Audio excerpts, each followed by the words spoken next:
जुड़वा शहरों में वक्फे से बारिश के बाद मौसम खुशगवार। काली घटाओं और ठंडी हवाओं ने दर्जा हरारत में कमी कर दी।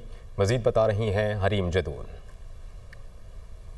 देखिए, इस्लामाबाद और रावलपिंडी में वक्फे से बारिश का सिलसिला मुख्तलिफ मकामात पे जारी है, जिसके बायस मौसम बहुत हसीन हो चुका है। मौसम इतना खूबसूरत हो चुका है कि काली घटाएं हर तरफ छा गई हैं, ठंडी हवाएं चल रही हैं और छुट्टी का रोज़ भी है, तो हम देख रहे हैं खूबसूरत मौसम है।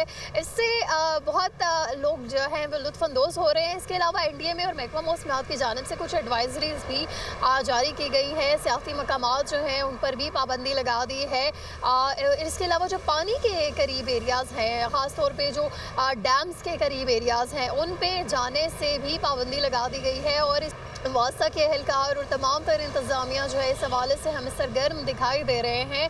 और जो बारिशों का सिलसिला है, ये 23 अगस्त तक मुल्क के मुख्तलिफ मकामात पे इसी तरह से बारिशों का सिलसिला जारी रहेगा। जबकि जो मौसम इतना हसीन है कि हम भी इस मौसम से खास लुत्फ़अंदोज़ हो रहे हैं। जी।